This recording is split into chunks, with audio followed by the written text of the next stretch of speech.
baobab trees whispered secrets to the wind, a boy named Yano was born among the forgotten. His mother, Adia, wove baskets from frayed reeds, mending what others deemed useless.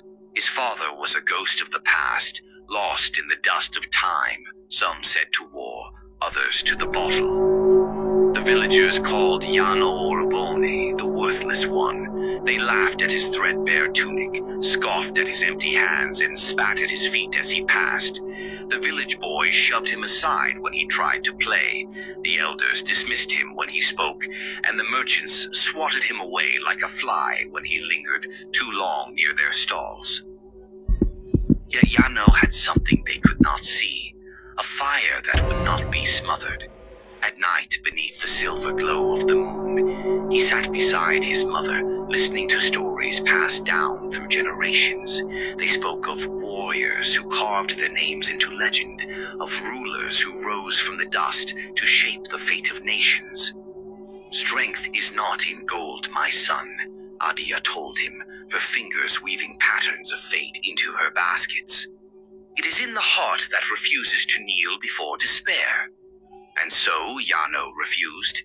He worked where he could, hauling water for the elders, gathering firewood for the market women, sweeping the compounds of men who barely acknowledged his presence. He ran errands for the traders, memorized the words of the griots, and learned the language of survival in a world that wished to bury him. Even when he bested the other boys in races or outsmarted them in riddles, they refused to accept him. It was not enough to be skilled. One had to be worthy, and worth was determined by lineage, not merit. One evening, as Yano sat outside his mother's hut, a group of boys approached. "You act as if you belong among us," one sneered, "but you are Orobone. A son of the gutter cannot dream of greatness." They pushed him down, kicking dust into his face. Yano did not fight back, not because he was weak, but because he understood something they did not. Battles are not always won in the moment. Some victories take time, and Yano was patient.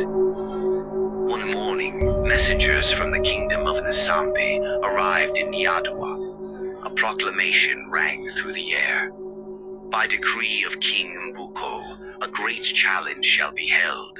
The one who proves themselves in strength, wisdom, and courage shall be named the king's apprentice, a step towards rulership." The village erupted in excitement. Sons of noble families sharpened their spears and trained their minds, eager for the chance to grasp power. Yano, despite the jeers that followed him, made his way to the royal grounds. "What is a beggar doing here?" someone muttered. "He will last no more than a breath," another laughed. But Yano did not answer them. He had come not to speak, but to prove. The first test was of strength, a wrestling match.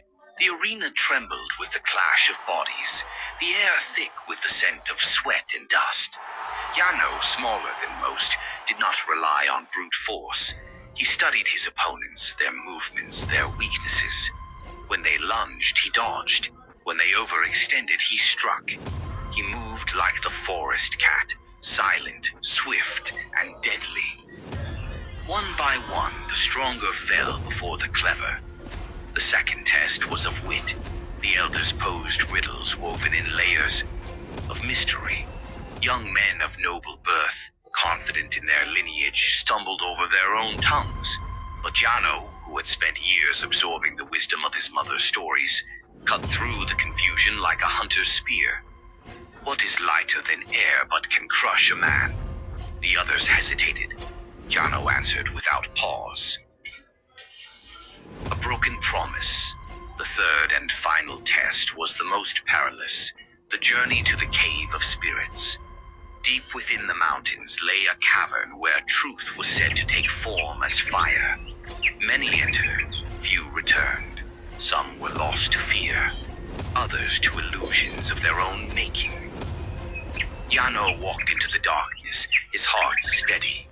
Shadows whispered, twisting into the forms of his tormentors.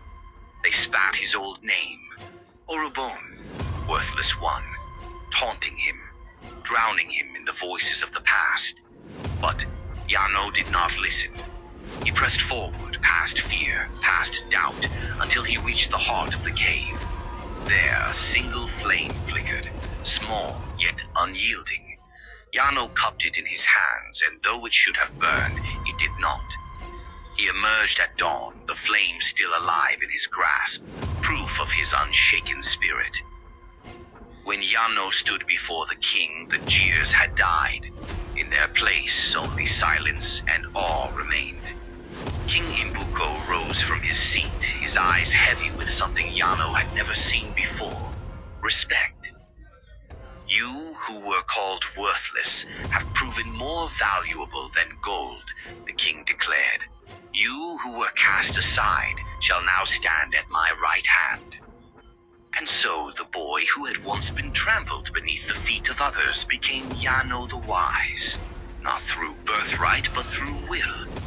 When he looked upon those who had scorned him, he did not seek vengeance. He ruled with the very thing they had denied him: kindness. For true strength is not found in where one begins, but in the courage to rise beyond it.